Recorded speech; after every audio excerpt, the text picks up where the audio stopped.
Welcome to the Abundant Mind Show. I am your host, Dr. Jake Hansen, and I have the man who commands presence. I have the man who loves Ducatis, cowboy boots, his wife and family, who is the author of Think, React, Lead, who is the radio show host of the American Dream Impactor Show. I bring to you the one, the only, Dom Faussette.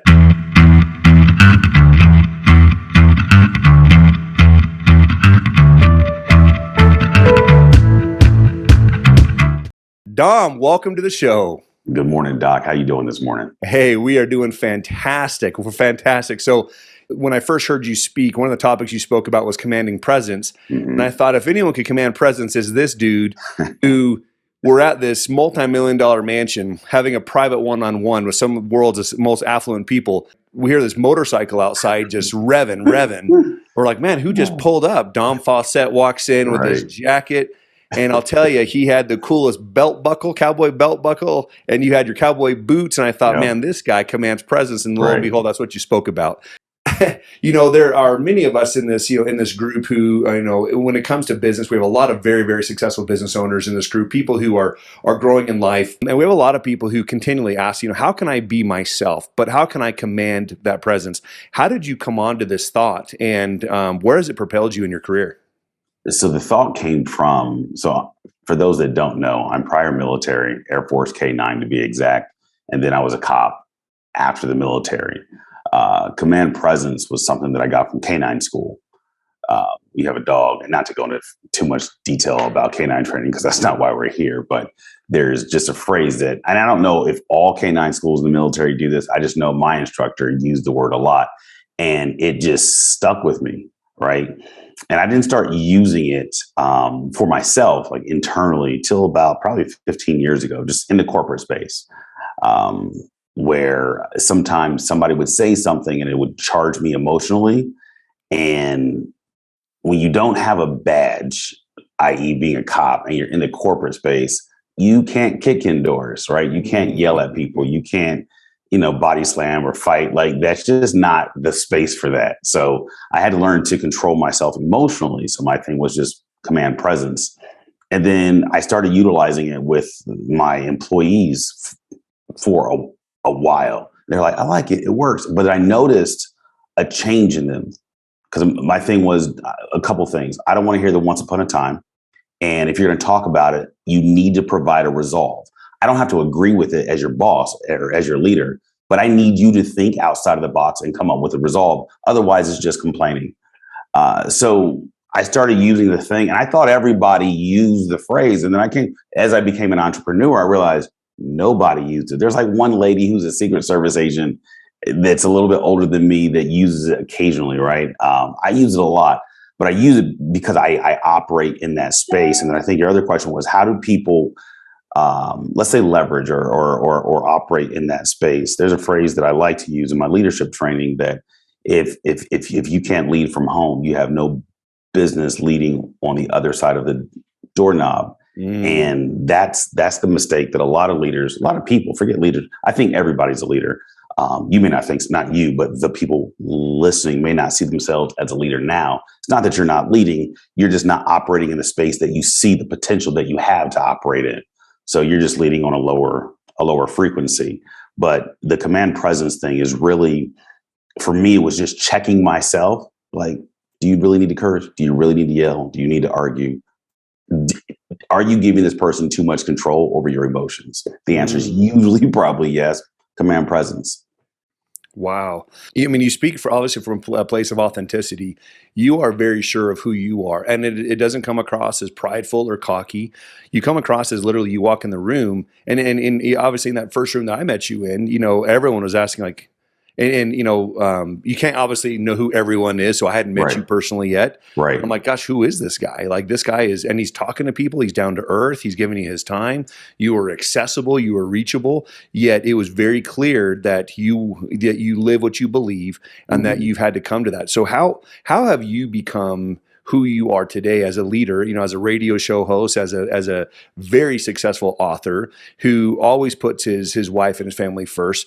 How did you get to this point today of living your true self and propelling that to the level of success that you've achieved today?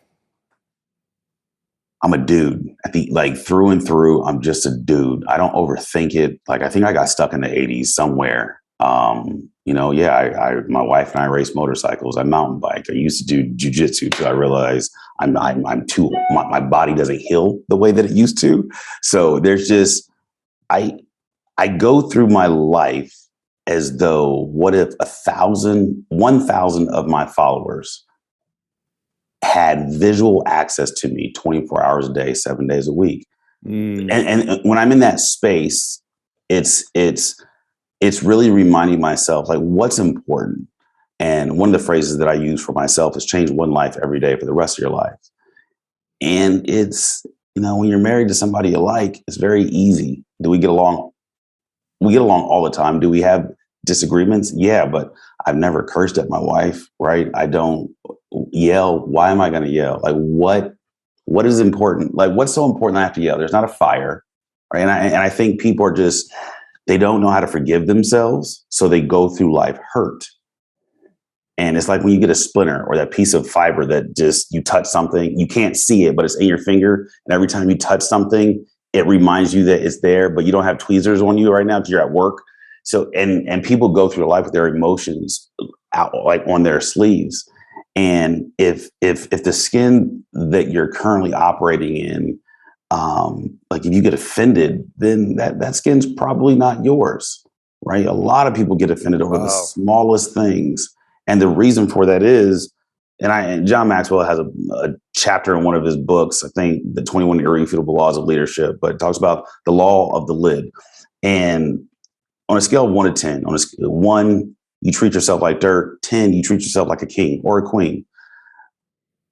People want people to treat them at a 10. But if you treat yourself at a 6, everybody can only treat you up to a 5. But your expectations, their counterfeit expectations, is that you want everybody to treat you like a king.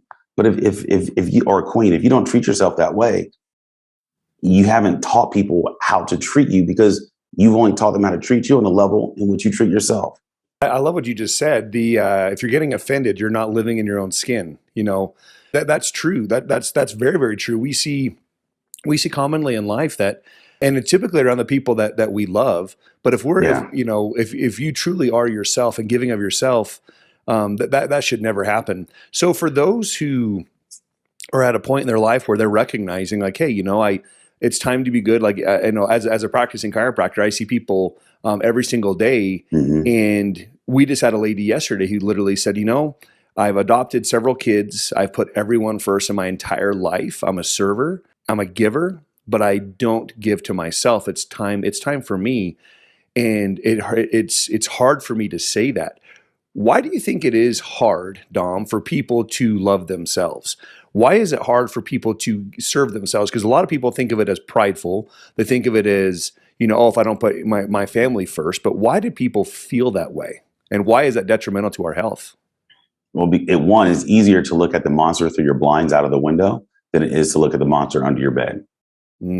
Nobody wants to address the issue. Like, there are some people that go through this world that have some deep-seated issues. And you as a chiropractor, and in the space that you're almost like a duality, right? That's right. That, okay, the client comes in and says that their back is sore because they do this thing. No, their back is messed up because they haven't done the inner work. That's right. And that stress is causing their body to be tight, and they haven't addressed something from 15 years ago, or addressed something from when they were 6, right? When you're 35 years old and you had some trauma happen when you're 7, 8, 9 years of age, no, you're running from that. Part of the reason you're successful, not you, the audience, part of the reason you're successful is because you spent decades running from something, trying to amass monetary success, thinking that your Porsche, your Ducati, your off-road vehicles, your boat, your planes, thinking that's going to mask all of the issues, yeah, it helped push you to your success. But once you have all that stuff, we all know that those of us that have it, it doesn't change anything. And then you're sitting there wondering, like, why can't I be happy? Why is it that I don't know how to acknowledge my wins? Well, because your dad never acknowledged your wins, or your mom never acknowledged your wins, or you were the middle child and you got passed over for everything, or you were the only girl and your dad wanted a boy, or I mean, there's you can or for the rest of your life. That's right. But address the issue. I feel like this because when I was 8, whatever the thing was, or when I was 20, I got, they broke up with me, and there's so many things, but you have to talk about them. So the reason why it's easy to serve people. It is so easy. This is the reason why I serve you. I put a smile on your face, your smile, and then you say thank you. And then that validates my existence. It's like you walk into the house, you rub a dog behind the ears, it smiles, it wags its tail, it might spin, and then you're like, yay, it validates your existence. Serving is easy because it validates your existence. But when you don't know what your existence is, what are they validating? Very true. Wow. That's huge. That's one of the noblest pursuits of all time. It's said that the 2 most important times of your life are the day you're born and the day you find out why, right? Right. And that evolves. I've looked at myself throughout my years on this earth, and you always want to figure out, who am I? What brings me joy? And I'll tell you, I was very guilty of that same thing. Looking at dealing with the monsters outside instead of the ones underneath my bed. And it's very, very easy to then serve, and then I literally, it was very easy to become like a mirror. I could mirror anybody. Oh, easy. You get good at that, and that's a strategy in sales to be able to communicate. Yeah. But it wasn't necessarily who I was authentically. So it's very easy to become the person in front of you. And again, I don't see a lot of guys. One of the things I love about you, going back to it again, is you love what you love and you're very vocal about it. Like again, you wear your cowboy boots. You're like, who's this? You were just in Philly last week wearing you're the black guy wearing the Those cowboy kids boots. ate me up, bro. But you are authentic to who you are. Yeah. And I don't see you shrink. So I'd like to talk about the mental aspect, the mental to the heart aspect. I'd like for you to talk about, if you can, the physical aspect. How does our physical stature help with our mindset, help with commanding presence, with achieving what we want to achieve? Talk about that. You said, who am I? I ask people to ask this question. Why am I? Why am I a jerk? Why am I? And there's a lot of I don't curse, so there's a lot of other words that you can use. That's right. Why am I not happy? Why am I sad? Or why am I happy? Right? When you can answer that, good or bad, there's no wrong answer. But when you can answer that, you have a sense of belonging to self. And you're able to stand, head up, shoulders back. I have a video. I was on stage and I saw some guys walk in, and I was like, dudes, if your shoulders past your nipples, you're standing wrong. Right? The slap, right? Exactly. Everybody visualizes it, right? You have a miscalling as a chiropractor, by the way. I'm just going to say it right there, man. You have a miscalling. And it's this, when you stand up straight, people trust you. I can walk into a room. Okay, for example, I walked into a room where I met you. That's right. There was maybe 40 people in there in attendance, couple speakers. Everything that I did was intentional. I pulled up on my Ducati and I probably did about 90 miles an hour on that back road. I knew everybody would hear me pull up. I get off my bike. I've got this bright Ducati red leather racing jacket on, helmet in my hand. Because at the end of the day, we're all kids. When you see a guy walk in with a leather racing jacket and a helmet in a room where nobody has leather racing jackets and helmets, he automatically becomes the coolest guy in the room. Right. Everybody, they wonder who this is. Everyone. Right. And I tried to, walk in quietly, but I don't have a whisper voice. I know this, but when I did whisper. You weren't disrespectful, by the way. You weren't disrespectful. Right. It was, it was timed perfectly. I would agree with that statement, but my presence was loud. My voice was not, but my presence was loud. Yep. Intentional. right? Oftentimes I ask myself, why am I doing this? Well, I answer the question, so I'm intentional. So back to your question, the way you stand, one, you're a chiropractor, like your body appreciates that. When you stand upright and you're strong, it takes muscles, it takes core strength. If it's not natural for you to stand with your, don't leave your hands in your pockets. I always leave my hands above my belt, but that came from years of being a cop, years of fighting. With my shoulders back, my head up. Why? Because I'm in an environment, part of my law enforcement kicks in. If somebody's going to do something to somebody, it ain't going to be me, because I don't look like I can be messed with. I'm not even a big dude, but I come across big, right? And then if I know I'm about to speak or shake hands with somebody, well, before they walk up to me, they need to know how they're going to treat me. So my silence and the way that I stand dictates how somebody treats me, because I don't allow disrespect. And it makes the other person stand. Like if I'm gonna go talk to Dom, people naturally mirror. We just talked about that. They're gonna stand up straight. They're gonna command their own little presence until commanding presence just becomes who they are. And that's why I think it's very important, because the nonverbals will get you so much further than your verbals.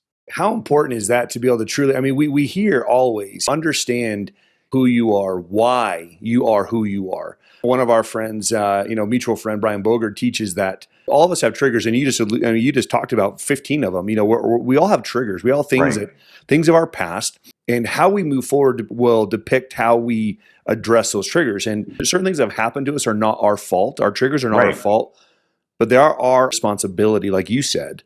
How do you identify? So when you're taking people and making them the leaders that they deserve to be in their homes, as husbands, as fathers, as wives, as mothers, as business owners, as speakers. I mean, you speak on some huge stages. Your voice goes across to millions. How does one identify that maybe they're not being their best self? Maybe they're being that mirror. What are things that would trigger you to understand in somebody, like, is that really this guy that I'm talking to? Like right now, hey, is Jake coming from a place of authenticity? Is Jake being Jake, or is Jake trying to just be a show host?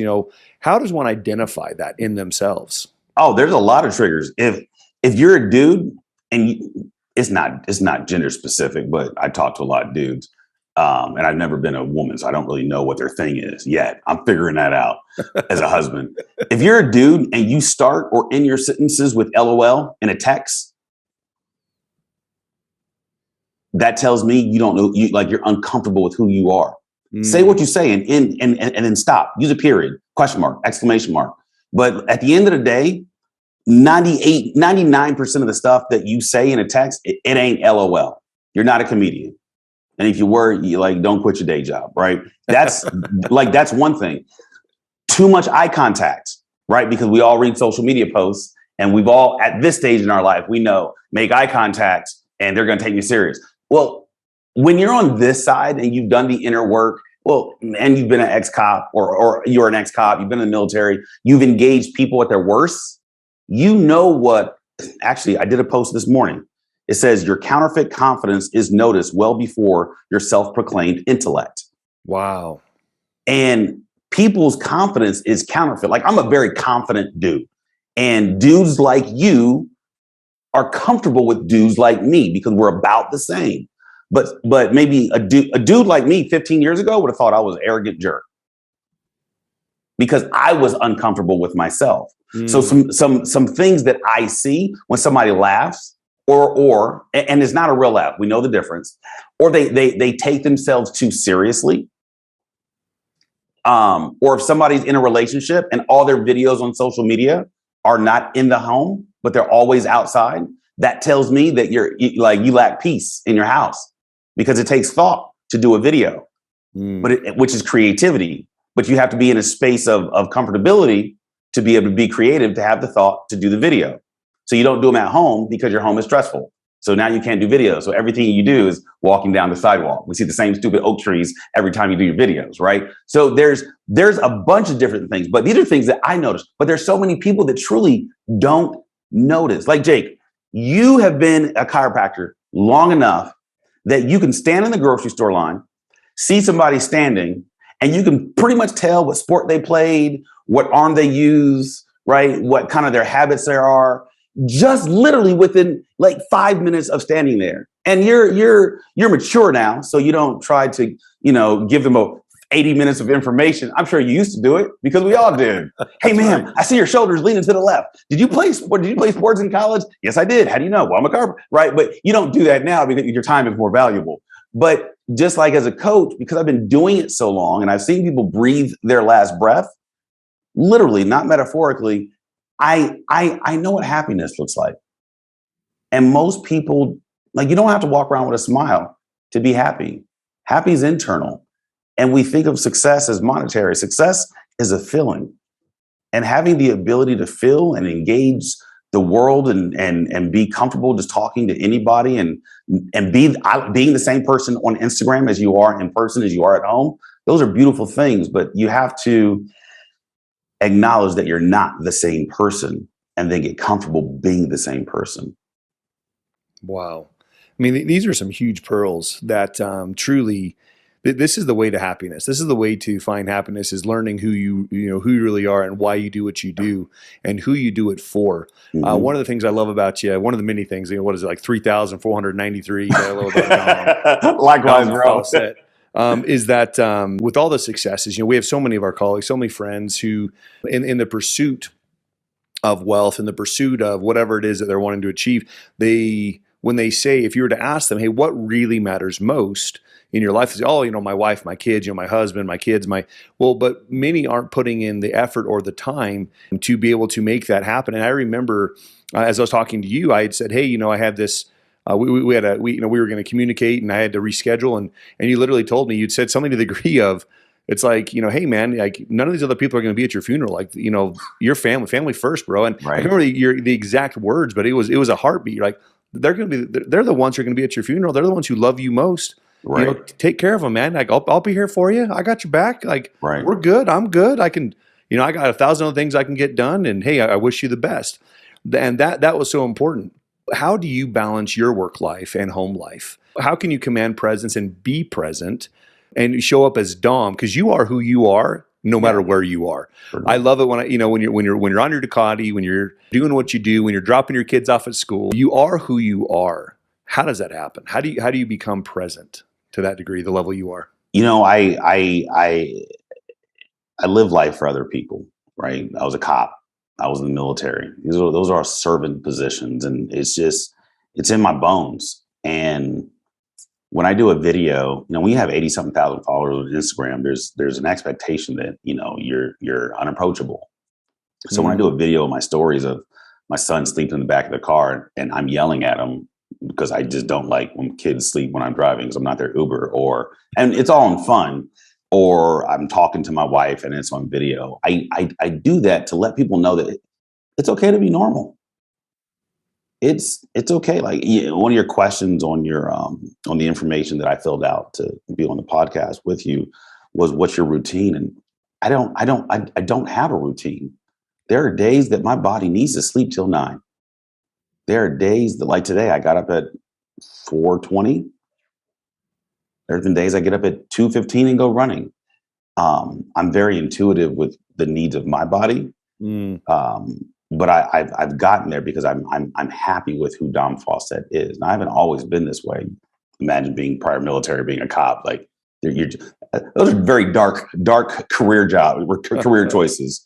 But it's doing what makes you happy. Like, I skateboard still. I jet ski now. I have a dope looking Jeep, 6.5 inch lift, 40-inch tires. Like, we go off road. I race motorcycles. I get to hang out with people. And what I believe allows me to connect with people, especially people on our level, is I don't want anything from them. When somebody comes to you and there's like an angle, right? Like we all have, I've done it, but I've also been the guy that it's been done too.